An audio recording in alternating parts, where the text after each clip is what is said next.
no, he had short Dave sleeve. Talley, Okay, now, ma'am. Tammy McDonald, Michael Dixon, Audit Committee. Are you calling for roll call? I wasn't paying attention. I'm sorry, I'm taking the roll. Oh, yeah, okay, Okay. I'm good. I'm good. Alyssa Devon, Here. Oh, Michael Dixon, here. Mark Bymaster. Here. Kathy Weigel. Here. DeAndre Campbell. Here. We have quorum. Great, thank you. And now let's do introductions, and we'll start down at the end with Blair, please. Blair Littlejohn from the Office of General Counsel. Frank Barbieri, School Board. Heather Frederick, Chief Financial Officer. Annette Pinnock, Director of Accounting. Kathy Weigel, Audit. Alyssa Dobbin, Audit Committee. Dave Talley, Audit. Teresa Michael, Inspector General. Randy Lewis, IG's office. Carrie High, Counsel to the IG. Joyce Edison, Executive Assistant. Michael Dixon, Audit Committee. Leandre Camel, Audit. Mark Bymaster, Audit Committee. Red Friedman, Partner, RSM. Okay, back. Terry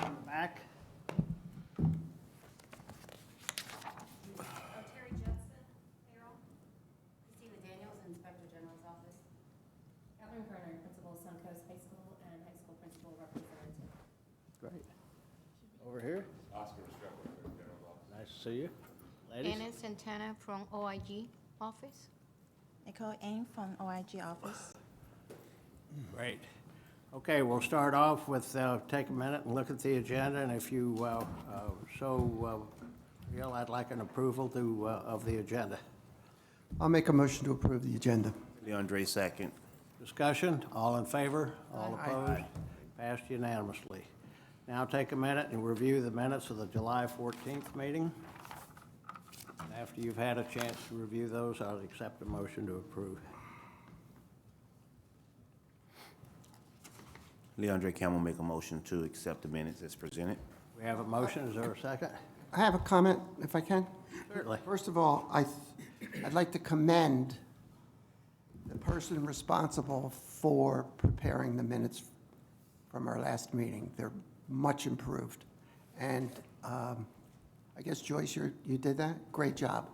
Great job. I mean, it was very easy to put my mind back to that meeting to remember what we did and what may be something we're working on. So thank you very much. Because I did make it a point saying how they were not really expanded the way I thought they should have been. So thank you, Joyce. Just wanted to comment on that. All right.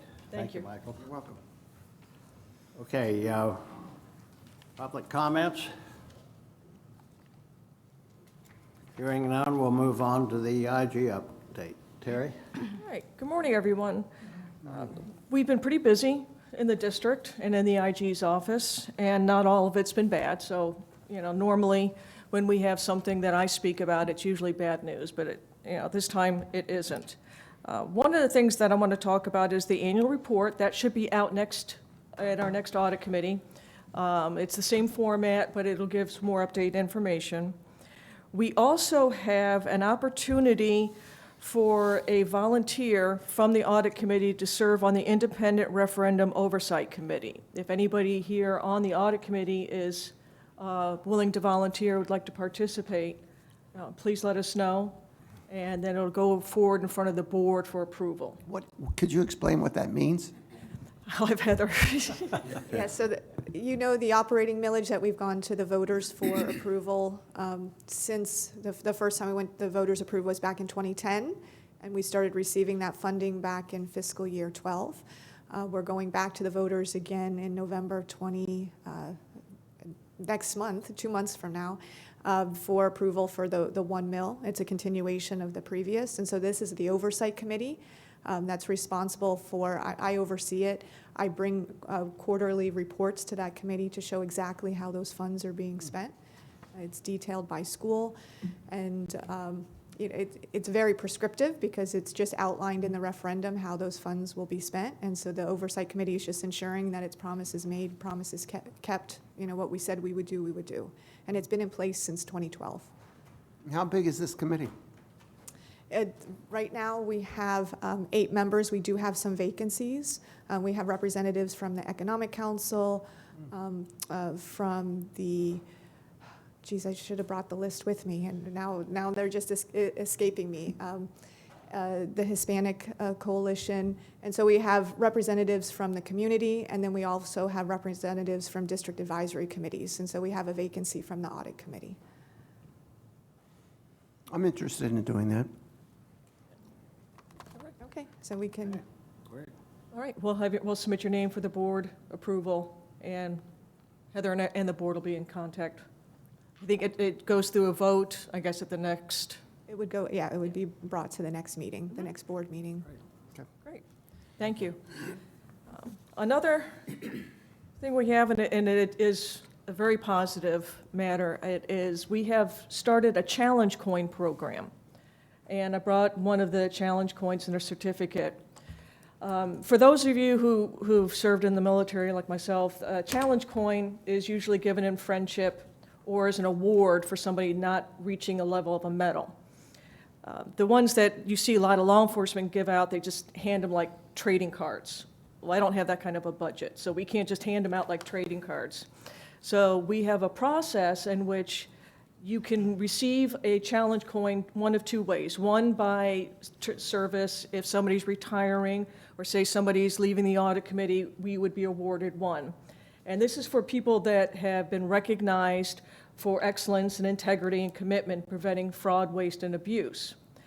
And the other way to get it, besides just service, is by being recognized for outstanding work of integrity, ethics. And those awards are done by the IG staff. Each IG staff member every year is allowed to nominate 2 people.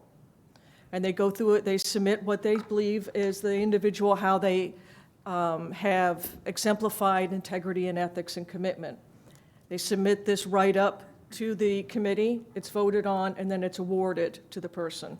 The first one we awarded was to Dr. Glenda Sheffield, who has made a number of reports to the office on some issues that she found within her own department that could have very easily just been swept under the rug. And we wanted to recognize her commitment to transparency and ethics. So she was awarded that at a previous board meeting. So I just wanted you all to see this, and if you hear about it, and if you know of anybody that you'd like to recognize, that you've seen come before the audit committee, or that you know within the school district, that you believe has exemplified those integrity and ethics, please let us know, and we'll put them through the submission process. So this is kind of a positive thing, because you don't, normally when I give out something, it's never positive. I never hand out anything type of awards. No, so. I'll pass it around. The last issue that we have to give an update on is our CARES program. And this is something that the office has been working with the district on since I started. And I think Carrie High, who is our counsel, is going to give a little update on what the CARES program is, so that when you hear about it in the community and through the board, you understand what's going on. Carrie? Thank you, Inspector General Michael. The CARES program is something that we just workshopped before the board last week, September 7th.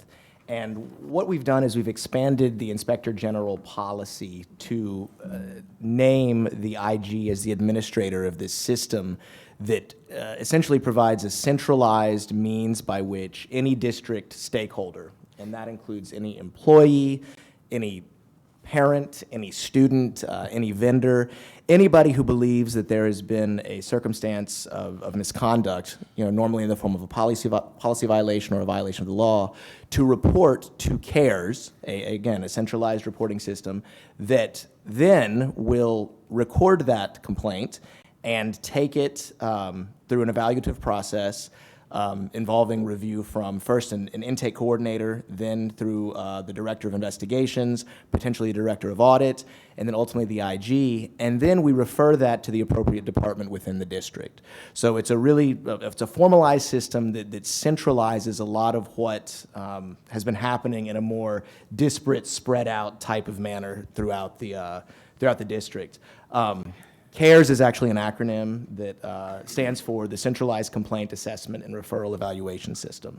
What our goal is to track all the complaints that come in, The ways in which those complaints are then, the terminology we use is disposed of, but essentially it's the referral to the appropriate department. And then follow-up, which includes how those respective departments will handle the specific complaints. All of that data is then collected and warehoused and put out, a monthly report will be put out so that all the leaders throughout the district will be able to see different trends that may be developing, different vulnerabilities that could exist, and at the same time, on a positive light, the ways in which the district is specifically addressing all of the concerns of our stakeholders.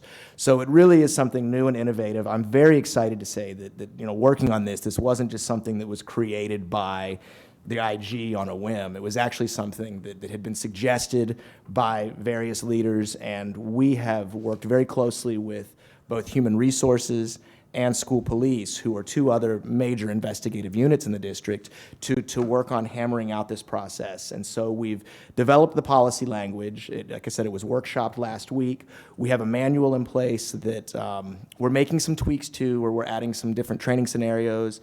A board member specifically requested a more comprehensive flow chart be created, so we're adding that as well. And our goal is to have this system obviously approved and in policy by the end of the year, and then come January 2023, have it actually working and begin this, this centralized complaint assessment. Any questions? What's the difference between this program and the hotline program that we have? It's a fantastic question. The same. It's essentially one and the same, but what we've taken is the hotline program that the IG exclusively has been using, and we're expanding it to the entire district. What we found is that oftentimes people will call the hotline if they're aware of it, and they report stuff just to the Inspector General. What we want is we want that hotline program, and we're kind of rebranding it as CARES, to be expanded everywhere. So essentially, we want all of the district leadership, particularly thinking about principals or thinking about people who may be in the different departments. If you're not sure of where to take a complaint, you send it to CARES, right? Right now, we are having, complaints will be reported to HR, to my office, and they may be a regional. The same complaint will be reported to 3 different groups. And all 3 of us are looking at something, and that's disastrous. And then we also have the principals and a lot of the teachers are kind of stuck trying to figure out and triage their own complaint as to, do I go to the chief of staff, do I go to the deputy? And it puts them in a very big quandary where they have no idea, and then they end up being second-guessed. So this way, it's one system, and we just funnel it out. Thank you. And it really, if I can add this, one of the things that we considered in putting this together was a lot of the input that maybe indirectly you all have presented in discussing how different, you talk of it more from a systematic approach, but how the different systems don't communicate. We're really looking at also departments and different entities, both within the district and beyond, increasing that communication and really making sure that we have a collaborative enterprise approach to addressing the complaints that are out there. The last thing we want is for members of our team, whether it's HR managers or our regional superintendents, to feel like they're out on an island, making decisions and then they don't know what they should do. We want them to be included in the centralized process, and that's the goal. We're really excited about it. Well, I think also in looking back, there was no mechanism for tracking, and this is going to fill in a tremendous gap in that, take care of that with this program. We have one question. Any more questions? I do. Oh, I'm sorry, go ahead. The question is, if that principal voice usually is loud enough, if you have a question or a complaint that comes into a regional office, or a complaint, and parent decides to directly go to the superintendent, the regional, or, and in the process, as you said, they've sent it now to the principal, they've sent it to transportation, they've sent it to the regional office, they've CC'd the school board. Are you saying that those will be redirected to CARES, or the point at which those multiple complaints, you don't realize unless they CC everybody that they've sent the complaint elsewhere? I know we'll have a complaint come through, we talk to our region about it, oh, we've got that as well, or we converse, but are things being redirected to CARES? Is that or are they going to still channel some through the office, I guess I'm trying to understand What a the- little bit of that. Right, and that's actually a really good question, that what the ultimate goal is that everyone who currently exists in that sort of reporting structure, right? Because I understand that right now, oftentimes, principals are trained to either reach out to your regional, right? Or again, reach out to an HR manager if it's something that involves performance or potentially teacher discipline, staff discipline. We want to continue on with that same reporting, but we want primarily the senior level decision makers. Again, normally we're going to start with our training with the folks in HR, with the folks in the regional offices who, for lack of a better term, are the primary complaint takers now. We want them to understand that the duty initially, and probably throughout, is going to fall on them to make sure that this matter is at least recorded by CARES. So I hope that kind of puts you at ease, because part of what we've seen is that there's, with any change, there's going to be some resistance. And we have been ensuring, not only at the executive level leadership, but more so as we're answering these questions, ensuring that we don't disrupt the way the process works now beyond somebody who is, again, the primary complaint taker, stopping and saying, hey, have you reported this to CARES yet? And if obviously the principal says, no, haven't done that, we got it, we'll take care of it. And that's part of what's built into the process. Yeah, and so that was my concern, was that when a complaint comes into a school center, time is of the essence, because of the, a parent or the person who's upset, whoever that may be, a community person who's upset that the PA is too loud. I mean, we've dealt with a lot. And so if time passes, trying to get it okay, we're redirecting it here, then this is gonna channel through the, that's just gonna kind of fester the situation, where usually we're trying to diffuse and address it as quickly as possible. So thank you. And again, we want to continue on with that, because that was actually one of the major things that the regional office has said, is that, we kind of pride ourselves on quick resolutions, and we want you to continue with that. This should not slow it down, but we also want to be able to effectively capture that information as well. So, thank you. Okay, are there any further questions? I'd like to make a recommendation, not in the form of a vote, but I'd like for Terry to be able to say that the audit committee endorses this program. Is there any objection to that? No. Okay, thank you very much. Thank you. Okay, Terry, did you? Yep, that is it for the update. Then we'll move on to the proposed work plan. All right, this year we have our annual work plan. We just also happen to be doing it at the same time the RSM is doing the work plan. I guess we're thinking alike here. If you want, you can do our work too. I'd be more than willing to hand it over to you. Willing? Okay. All right. As usual, and one of the things that we've talked about, one of our focuses this year is on security and safety. And that is at the utmost on everybody's mind, and that is something that we want to establish. And we have in here concentrations in that area. We also have our normal procurements and the internal audits. We also have added controls for cybersecurity, unannounced cash counts. And one of the issues that the audit committee has brought forward is wanting to know about how the different systems are talking to each other, the IT. As much as I'd like to be able to do an enterprise-wide audit, we don't have the manpower or bandwidth to be able to do an enterprise-wide audit on that. So what we can do is every audit that we have going is we are going to look at the IT component and how they talk to the different systems. To do an enterprise-wide one would mean bringing in an outside audit firm. There's just so many legacy systems and so many different issues that we just couldn't do it, and we'd have to shut down. But I believe that we can help with every audit, having that IT component, having that communication component, and see if we can start doing that continually throughout our audit plan. Can I make a comment on that? Because I know that has been an issue for the last couple of meetings we've had. As you go through these investigations or reviews of procedures, and you identify 1, 2, or 3 different items, do you have a plan to somehow consolidate those particular 1, 2, and 3 items into some master, so that in 2 years from now, we have a list of 18 different systems, of which 15 don't even talk to each other. I mean, what is the goal of looking at that?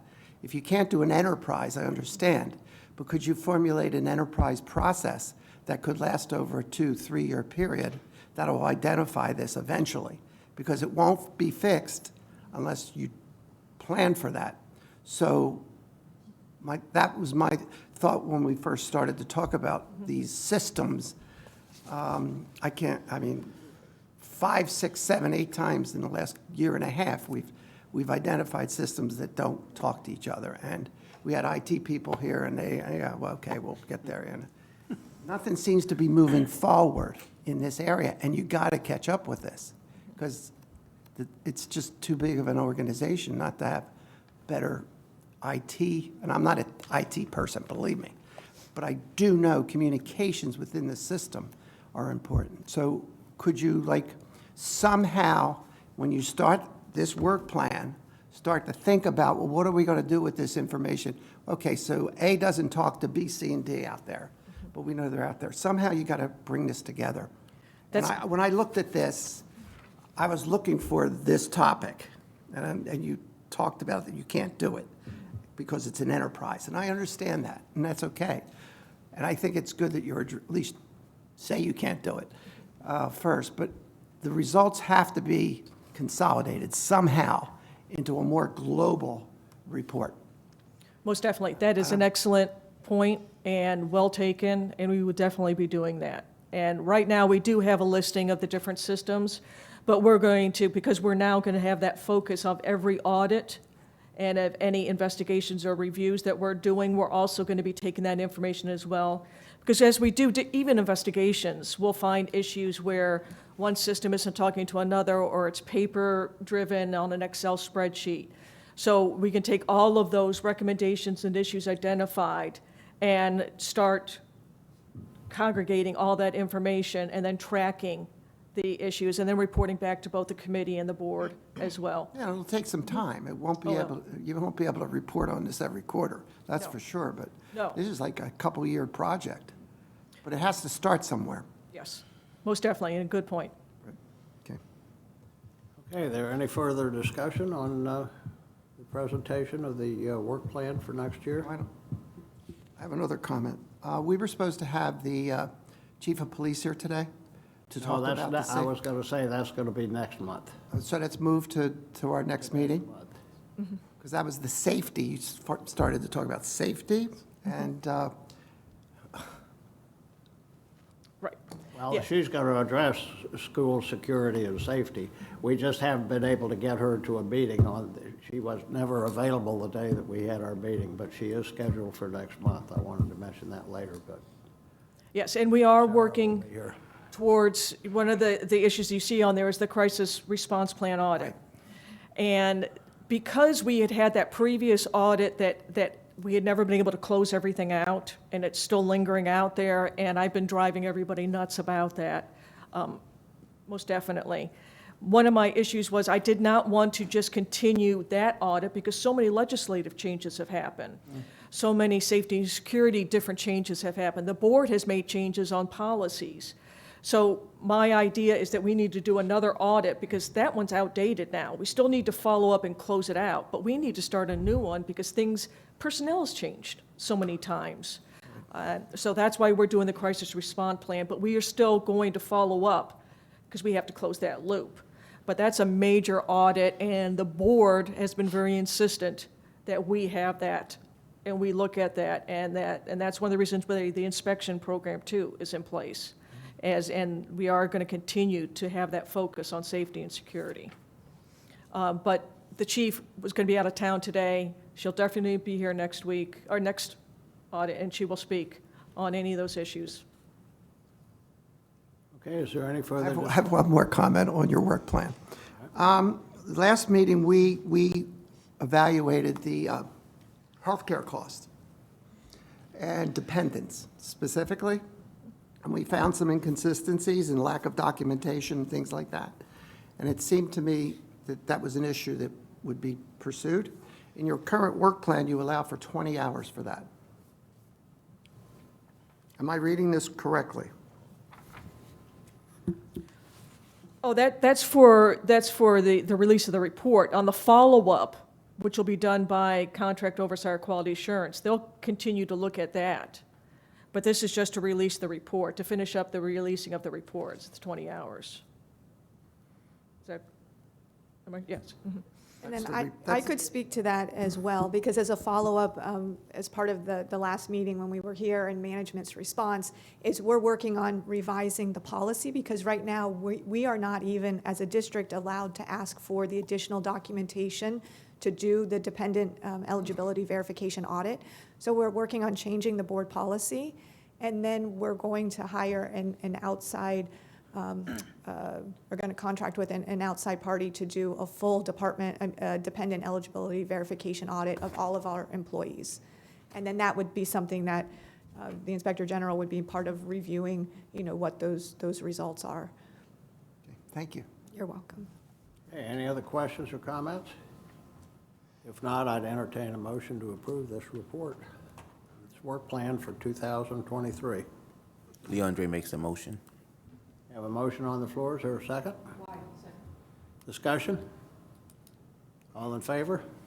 Aye. All opposed? Passed unanimously. Thank you, Terry. Okay, next we'll go to audit reports, and the first is a follow-up of September 27th unannounced observation of school bus safety devices, and I believe, is it Anna or Nicole? Nicole's Nicole. going to do that. PowerPoint. Good job with this. That's great. I'm going to hang on to that for future reference. Good morning, everyone. My name is Nicole, and I'll be presenting the results. Could you speak up into the microphone a little more, please? Let her come up here. It's good now? Okay. Okay. Good morning, everyone. My name is Nicole, and I will be presenting the results of our recent on-site observations of school bus safety devices. The observations were performed by our audit team and was truly a team effort. At the February meeting, the report of the September 2021 unannounced on-site observation of school bus safety devices was presented and approved by the audit committee. At the meeting, the audit committee recommended the OIG conduct a follow-up review within 6 months of the September 2021 observations.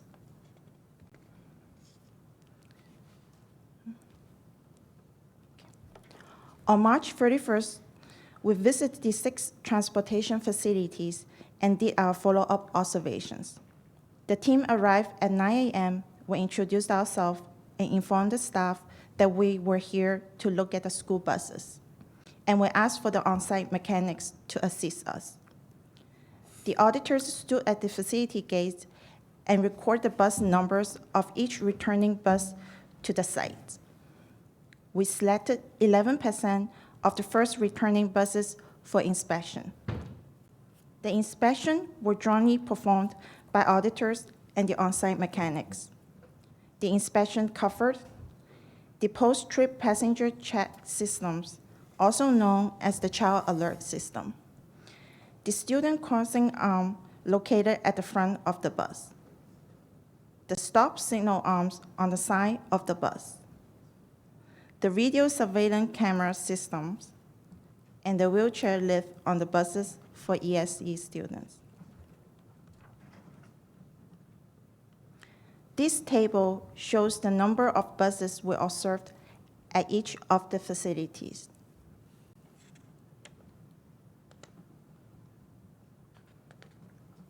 For the 5 observations we completed, we see continued improvement in maintaining the safety devices each time.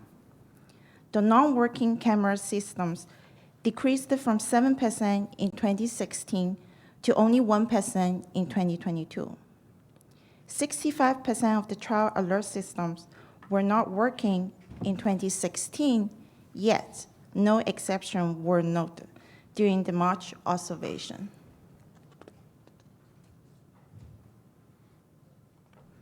Florida Department of Education rules requires all school buses complete a mandatory safety inspection once every 30 school days by a certified mechanic. We requested the safety inspection forms for 90 sample buses from November 2021 through March 2022. Of the 90 buses we requested, transportation was unable to locate the forms for one of the buses at the North facility. For 3 of the 89 buses, the inspections were not completed in time, with delays ranging from 6 to 27 school days beyond the 30 school day requirement.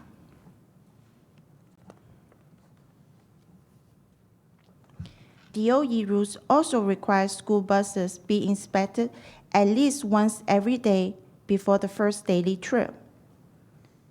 To comply with the DOE requirement, the district's procedure requires bus drivers to perform pre- and post-trip inspection and to document the inspection results on the pre- and post-trip inspection form for every trip.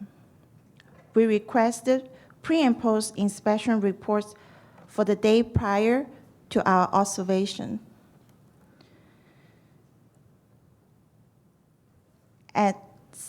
These reports would have been completed the day before and turned in.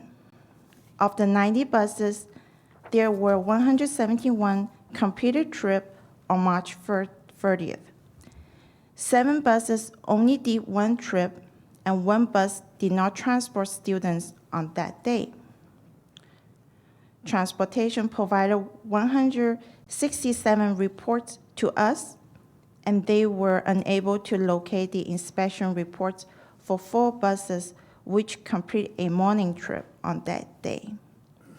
Of the 167 reports we received, 37 of them were not fully completed, including the post-inspection part of the report.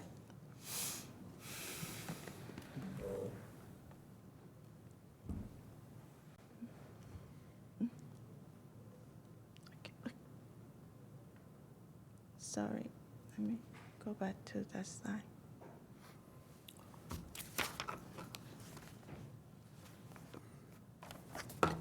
Okay. The last conclusion is related to the video footage. The bus surveillance cameras. The day after our on-site observations, we requested video footage for 12 buses, 2 buses from each facility.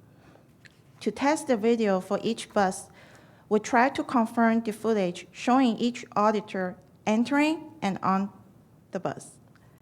Transportation provided video footage for 10 of the 12 requested buses after 17 days. 2 of the buses had a hardware issue at the time. 1 of the buses stopped recording at 9:24 a.m. The other bus had a bad hard drive, and the video could not be retrieved from the DVR for review. Because 2 samples were unavailable, we immediately requested 5 additional buses for review. This request was made 1 day after getting the video from the 10 buses I just mentioned. 13 days after our second request, we were provided the video from 1 bus out of the 5 we requested. Transportation said the other video footage for the 4 buses were not available because they had passed the 30-day retention period. Our request was sent to Transportation 11 school days after recording, which is 19 school days before reaching the 30 days minimum video storage requirement of the camera system. And that concludes our report. Thank you. Okay, questions, comments?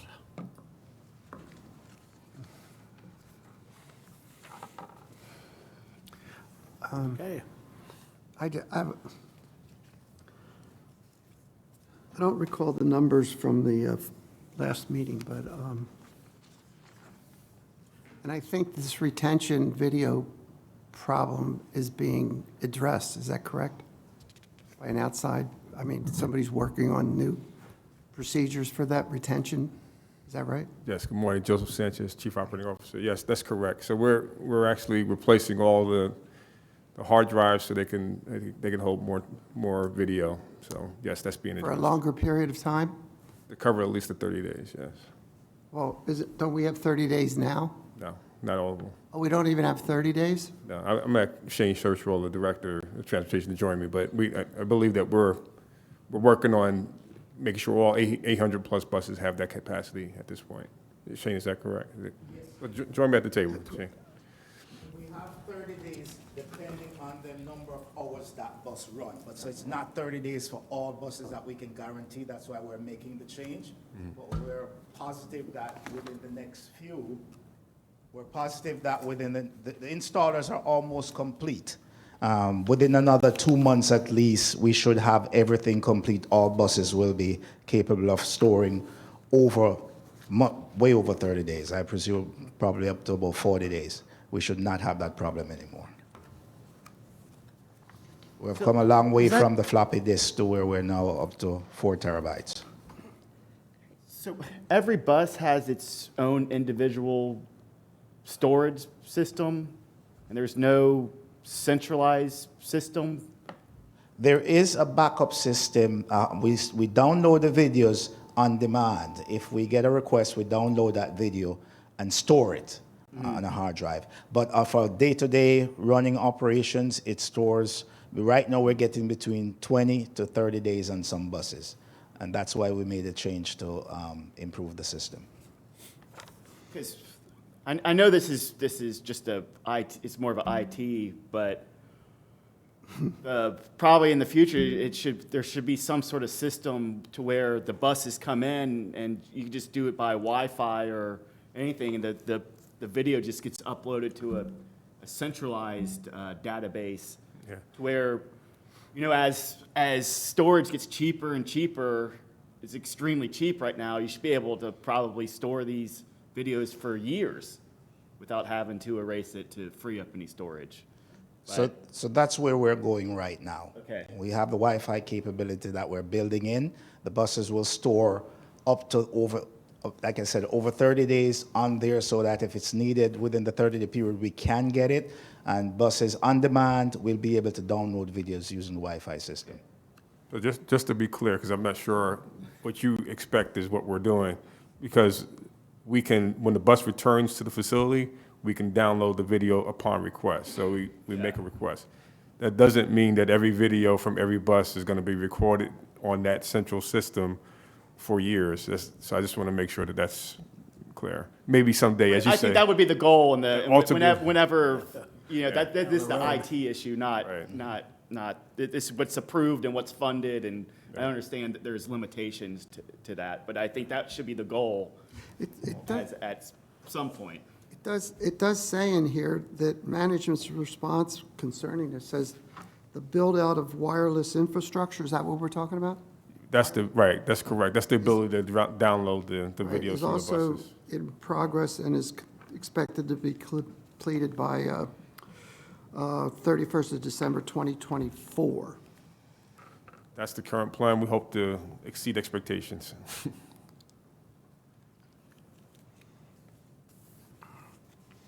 Is this a manual system?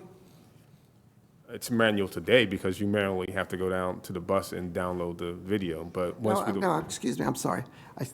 The report itself, there was an exhibit in here. Is this every driver has to fill out a form and hand it in? You're talking about the pre and post Yeah. and trip inspections. That's currently manual, but we also are initiating the project to have that done in the tablets too. All of our buses now have these tablets. And one of the functionalities of that tablet is to do pre and post trip inspections, and that's one of the projects that we have ongoing. And when is that to be completed? I don't even think we have a timeline for that yet, but we'll report back once we have a timeline. You know, the safety of children is so important. And I just wondered, when you said you download, I'm just talking off the top of my head here, not about your report, but if something happens in the bus and the video is maintained, but it doesn't come back to the school district till a much later date as an issue, we don't have surveillance then, right, over a certain period of time? Is that correct? I mean, I'm just trying to understand the process, that's all. I'm not questioning. From my understanding, there is some concerns about, sometimes you may not find out about an incident Right. until, 45 days later, and then that has been overwritten. And I think that is a concern that they're trying to address. Because, again, you may have a traffic accident, you may have something where you don't realize an incident happened. And I think for risk management, would probably want that retained automatically. And I think they're working towards that. Okay, further comments? Questions? Yes, Chairman Barberry. Inspector General, one of my concerns that I don't see in your audit is that there's a safety device on the back of that bus. I think the biggest concern that all of us have is making sure that a child is not left on that bus. We've heard about incidents around the country where children have died. I'm interested in finding out whether or not that safety device on the back of the bus that the bus driver must check the bus and hit that device is working on all of our buses. Did you do any of that checking on these buses? I don't see it in the report. Yes, it's my understanding we did, Yes, correct? we did. Yes. That's the child alert systems. That's the one where you have to walk back to the bus and press the button. And And what, we and what was the results on that? Again, I didn't pick up on it until now, that it's called the child. I saw it on the first slide. What was the results on that inspection? Actually, this time, we didn't find any exceptions with the child alert system. So all the buses, we observed it. That alarm goes off if you did not walk to the back to turn it off. So meaning that it forced the drivers to walk the bus entirely to turn it off before they can leave the bus. So you checked all the buses and they were all working? No exceptions were found at this time. Okay, great. Thank you. Okay, further comments? Hearing none, I'd accept a motion to approve this report. Is there a second? Second. Discussion? All in favor? Aye. All opposed? Passed unanimously. Thank you, Nicole. You did a very nice job. Okay, next, we will have the audit of payroll for temporary workers, and I believe Anna's going to take care of that.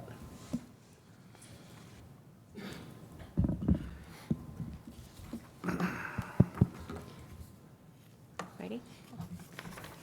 Okay, my name is Anna Santana. I was the auditor for the payroll for temporary workers, and I will presenting today the results of this audit.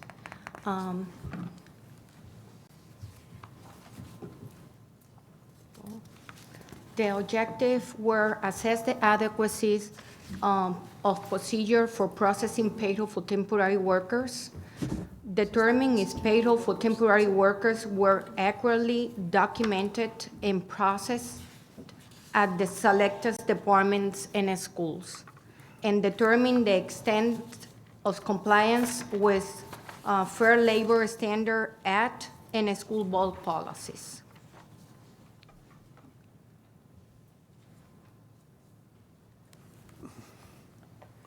A little bit about the background tables. The table shows 3 years of wages for temporary workers. In fiscal year 21, 9,996 employees received temporary wages.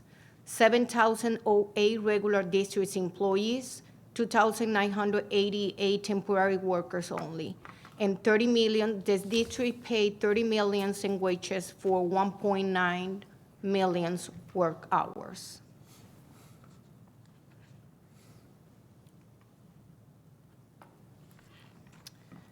The audit produced the following 4 conclusions.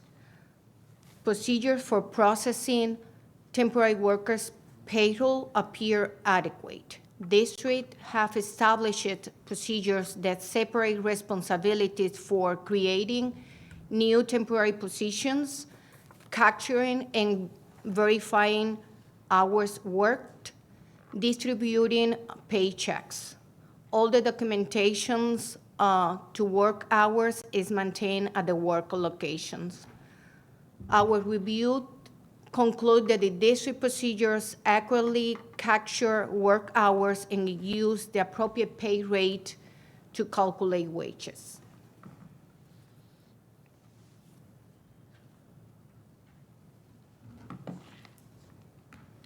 "21% of samples temporary employee not complying with time recording requirements. Hourly employees are required to record their work hour through electronic time collection system, TCD. Some employees are exempt from using the TCD due to their job nature, such as classroom teachers, tutoring students, after school, and confidential administrative assistant. 39 of the 100 sample employees were exempt from using the TCD. Of the remaining 61 employees, 21% of 5 locations did not use the TCD. Hours were entered manually into the PeopleSoft system by the timekeeper. Procedures and training need updating and clarification. One of the 13 schools was unaware of the district requirement of using the TCD by hourly workers. Payroll procedures and e-learning classes do not accurately reflect certain employees are exempt from using the TCD.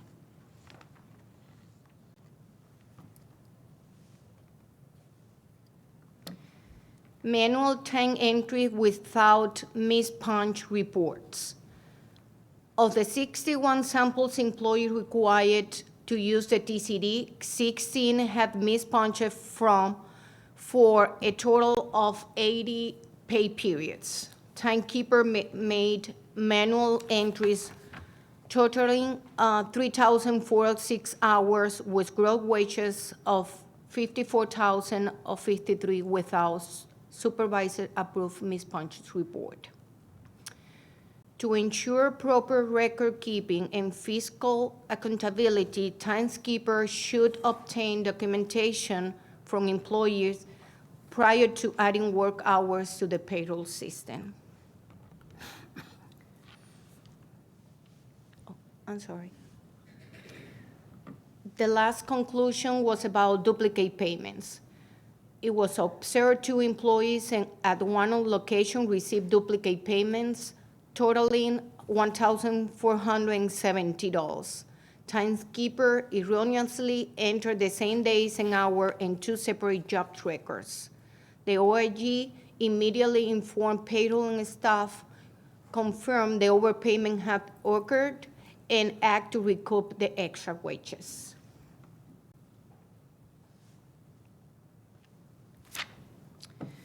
The department concurred with our conclusions. Any questions? Yeah, I just have a question on these duplicate payments. Were they in fact recouped? Yes. Yes, they were. Yes. Okay, good.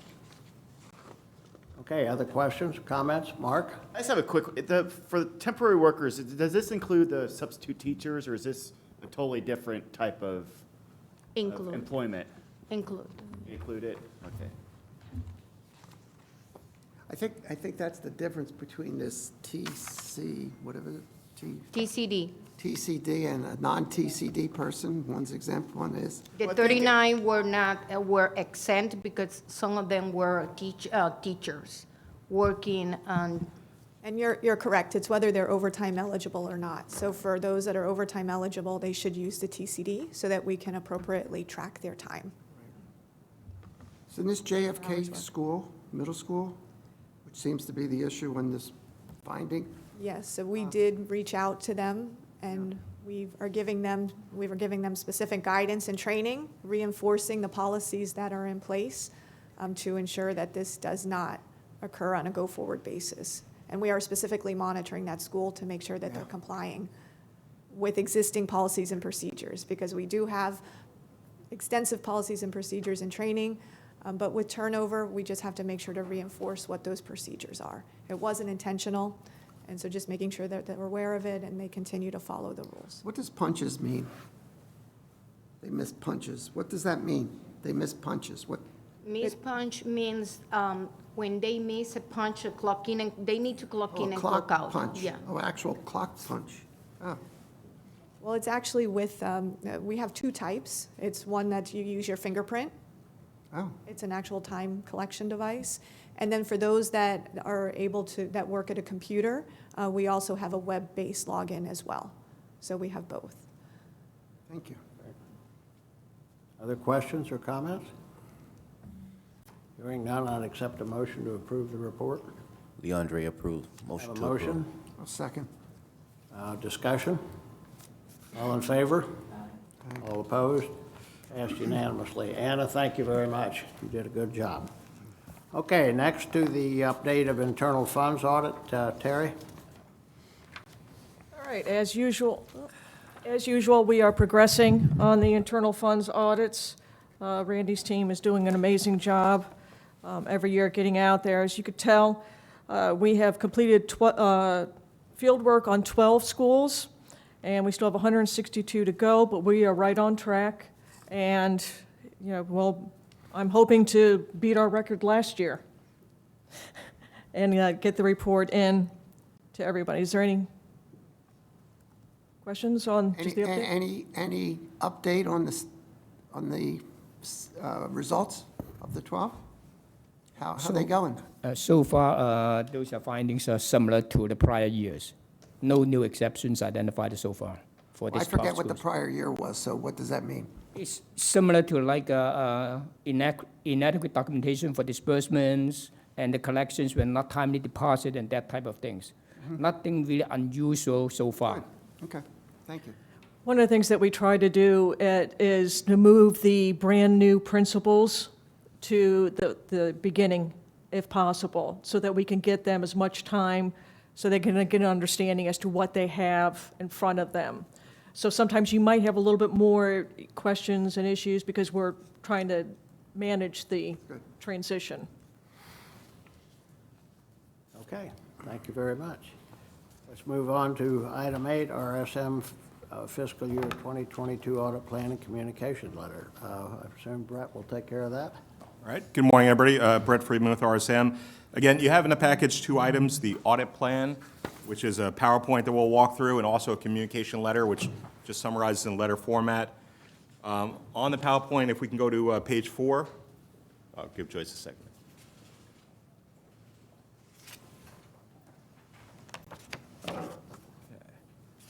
So just to give a little summary, in June, we were out and we did interim. That one? Okay. We did interim in June and did some preliminary work, and we are about to come back in 2 weeks to start final field work. Final field work is expected to start then and finish before Thanksgiving. That's the goal. The key areas of focus we'll talk briefly about as we go through the PowerPoint. One of the things during the audit, there are a couple areas which we'll talk about where we plan to use specialists, and that's actuarial specialists involved with other post-employment benefits, pension, and also self-insurance. Another key thing which is big for the district and affecting everybody this year is the year that the adoption of GASB 87 has to go into place.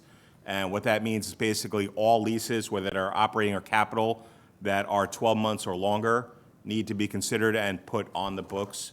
So it's a big change for everybody having to go ahead and determine what's out there, everything that says a lease or anything that's an embedded lease as well. So we're going to be working with the district to go through that implementation. I have a question, quick, Yes. pardon me for interrupting. No problem.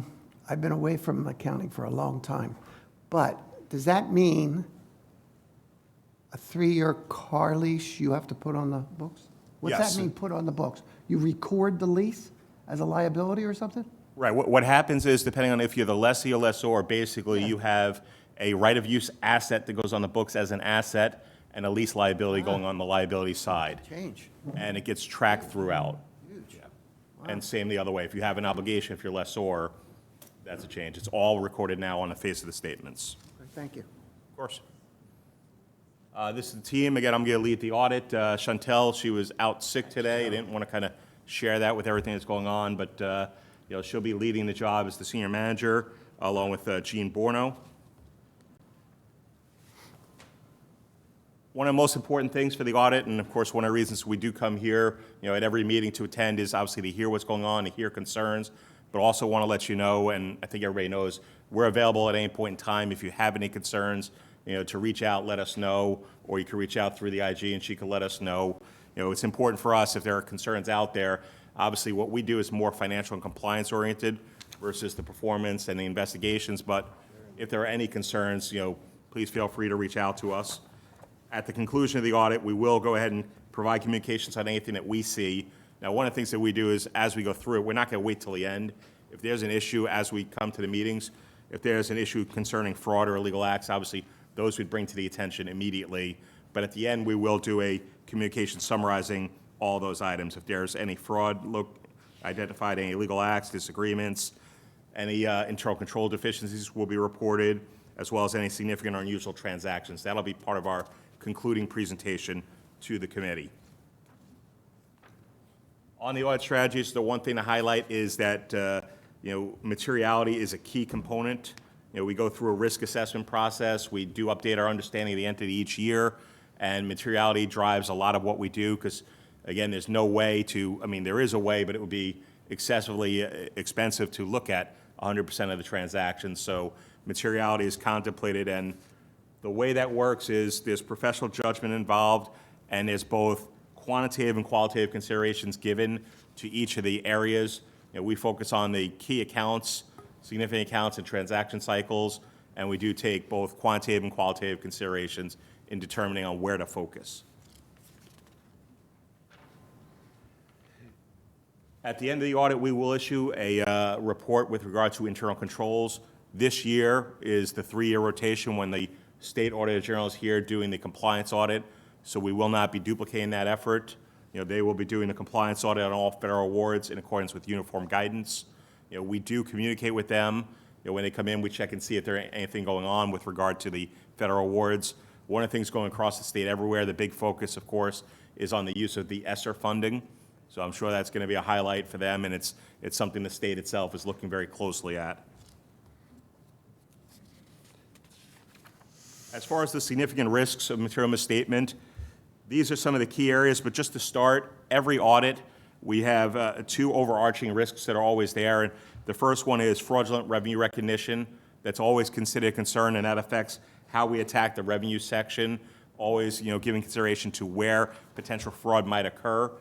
The other one is management override of controls. Again, in everything we're doing, in all the different testing, always giving consideration to that, because no matter what control system you have in place, if there's ways for people to override the system, it makes that control useless. So those are looked at. Some of the key things we're going to focus on is self-insurance. Clearly, it's a significant area for the district. Last year, the liability was $62 million. Going to the next page, another key area is the accounting for retirement and also post-employment benefits. One of the things we do is the system is part of FRS. We have our actuaries review the FRS actuarial reports and also the GASB 67 and 68 reporting packages. They do that basically because it covers all our clients, and just to make sure there's no concerns. Going back several years ago, there was an issue where the state was using a discount rate that was not deemed to be reasonable. The concern there is that they're using an unreasonable rate, you're going to end up short on your funding, and down the road, you're going to have to pay that. Haven't been any issues recently. There's been a lot of communication, but we do look at both FRS and also other post-employment benefits. Our actuaries look at how it's calculated and also the underlying assumptions used.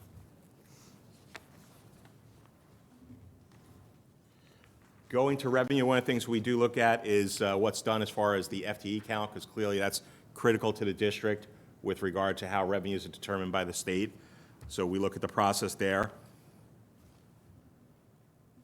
The biggest thing this year, again, is going to be assessing GASB 87. We don't see that as a fraud risk, but there is clearly a risk of error because it's a new standard that has to be adopted. The biggest concern and things out there is a completeness in the first year. This is the first time all leases have to be recorded. One of the issues there is people may have leases and not realize it, because basically it's the concept of any time you are given use of something. If you're given the right to use something, that's a lease, whether it says lease in the agreement or not. So it is a tough task because it's a matter of educating everybody out there saying, well, hey, if you're paying a monthly payment for something and you're getting a right to use it, it's a lease whether it says it or not. So we will be looking at that, but that's a big thing. And just for parallel, GASB 87 is affecting all governments. ASC 842 is a similar one out there for the regular FASB world. So basically, that's one thing where GASB and the private world are all matching, where all leases of all kinds will be reported by all entities. And the goal there is to try and have comparative data where you can kind of see what your true obligations are and also what your true assets are. If you have a right of use asset, if you're paying for the right to use a facility, that's going to be reflected now. And then the IT systems, what we look at there is the IT general controls and, key controls over payroll, since it's so prevalent to the district. Also, we look at change management to make sure there's no issues as far as how that's being tracked and recorded. Again, it's done to support the financial audit. It's not done to be an in-depth IT audit. Obviously, that would be a different scope, but we focus on the financial reporting systems and also the payroll system's a key component of that. So that's where that focus is. Next, as we said before, the timeline or expected timeline is we've already done the interim work. We're going to be starting in 2 weeks, final field work, and the expectation is to try and wrap up around Thanksgiving to go ahead and present everything at the December meeting. Last thing I just want to share, one of the things we try to do always is providing information. Just wanted to share in the package, our websites that you can go to. There's a lot of information out there. We have information if you click there for audit committee members and things. Again, any questions, if there's anything you're interested in or want to know, please feel free to reach out to us. We're happy to help any way we can. And with that, I'll open up for any questions. Any questions? I have a question. It's probably not relevant per se to the audit committee, but when you're talking about the actuarial values of the pension benefits, and you had $1.5 billion up there in your slide, in today's environment, they use like certain interest rates for that, right? So maybe 12 months ago, going interest rates were like 2%, maybe. Today they're going to be like 6. Does that really affect the liability account a lot? But this is an actuarial question. I know it's not an auditing question, and it's not an audit committee, but I'm just asking off the top of my head because everything's changing with the interest rate environment right now. And I was just wondering how that would affect the school district's financial statement. Yeah, so on that, actually, Florida Retirement System actually works together with the State Board of Administration, who helps to oversee the investments. So while regular bank rates are low, they do have a much larger portfolio, and so there is an investment advisor that helps to tell the state what they, and again, this is a projected long-term rate. So it's not year to year. These are pension benefits that are projected out on like a 30-year perspective. And so the rates are higher. Again, I think it's about 6.7% is the long-term targeted rate. Now, they do obviously look at it every year, and they look at potential fluctuations. The other thing is there's an income smoothing effect. So one of the actuarial standards is any investment gains or losses, because you could have an upswing or downswing, they get smooth over 5 years. So there's not, this huge impact year to year on contributions. But we look at all those assumptions, and we also look at the underlying investment portfolio to see, okay, hey, is what the state's investing in, is 6.7 a reasonable rate based on market indicators? That's one of the things that our actuaries look at.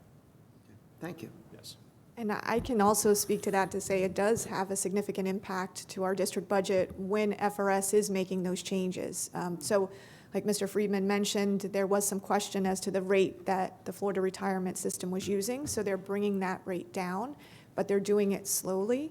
And so we've had increases over the past three years, an increase of $10 million to $8 million a year in our contribution as a district based on the changes that they're making to the rate. And that rate is approved each year by the legislature. Okay, are there any further questions of Brett or comments? Yes, Alyssa. Is there any preliminary information about how big of effect this new lease guidance has had? It has been a significant amount of work for our district, but when you look at it in total, it's about $1.8 to $2.4 million. So looking at our budget in total, our operating budget is $2.5 billion. Total budget is nearly $5 billion, so it's not significant. But I have to say, it's been a significant amount of staff time going through all the different potential leases to determine whether they are or not. So monetarily, not significant, but a significant amount of staff time has gone into this. Right. Okay, any further question or comments? Brett, thank you very much. I will accept a motion to approve the 2022 audit plan and communication letter. Is there a motion? I'll make a motion to approve. Is there a second? Second. Second? Leandre, second. Okay, discussion? All in favor? Aye. All opposed? Passed unanimously. Under general comments, again, I'll just mention our next meeting is scheduled for October 21st, at which time Chief Sarah Mooney will be here to discuss her plans for school security and safety. Are there any other comments to come before the board? Mr. Chair, Yes. if any of the audit committee members are interested, after this meeting, I think at 11, we have the Constitutional Day program here in the boardroom where we have students from, I think, 6 or 7 of our schools that are interested in becoming lawyers will be here, and there's some judges, or local judges that will be here speaking, and some prominent attorneys will be speaking also. And I'm not one of them, but I'm a board member that gets to speak. But if any of you are interested, you're welcome to attend that program. Thank you, Mr. Chairman. Any further comments? If not, I'll entertain a motion to adjourn. Motion. Second. Second? Second. Motion to adjourn. Passed. Have a nice weekend, you all, and I look forward to seeing you next month, if not before.